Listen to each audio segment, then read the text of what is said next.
Israel के प्रधानमंत्री Benjamin Netanyahu का बड़ा बयान सामने आया है। उन्होंने कहा कि कतर में रहने वाले हमास के नेताओं को खत्म करके ही जंग को रोका जा सकता है। नमस्कार, मैं हूं आपके साथ आयुषी गुप्ता।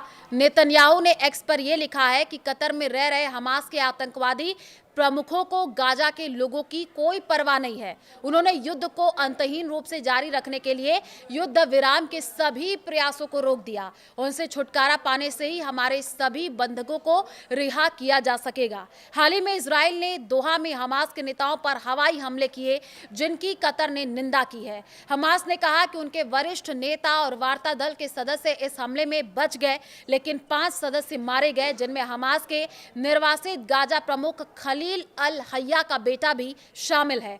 तो कतर ने बताया कि उसका एक आंतरिक सुरक्षा बल का सदस्य भी मारा गया। हमास ने इस हमले की हत्या की साजिश करार दिया और कहा कि इससे गाजा युद्ध को खत्म करने की उनकी शर्तें नहीं बदलेंगी।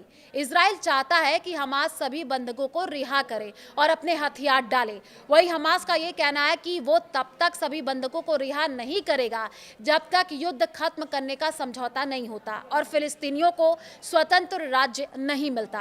इजराइल ने, आपको बता दें कि पूर्वी लेबनान के बेका और हरमेल जिलों में हवाई हमले किए, जिसमें कई लोगों की जान चली गई। इजरायली सेना ने दावा किया इस हमले में हिजबुल्लाह के सैन्य ठिकानों को निशाना बनाया गया। हालांकि हिजबुल्लाह ने कोई प्रतिक्रिया नहीं दी है। आपको बता दें कि इजरायली ड्रोन ने हिजबुल्लाह के एक सदस्य पर हमला किया था।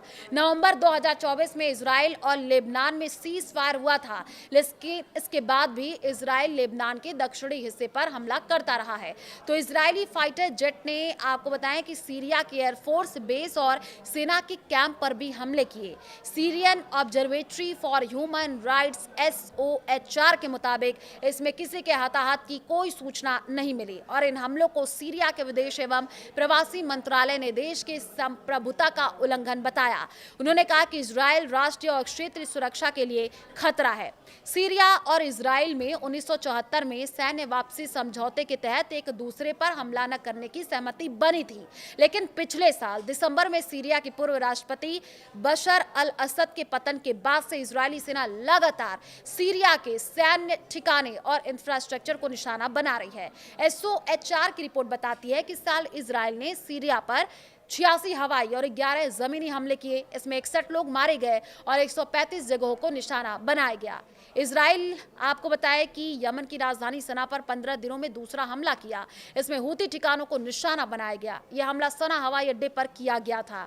तो इससे पहले 28 अगस्त को इजराइल ने सना पर हमला किया था, जिसमें हूती प्रधानमंत्री अहमद अल रहावी समेत 10 लोग मारे गए थे और 90 लोग घायल हुए थे।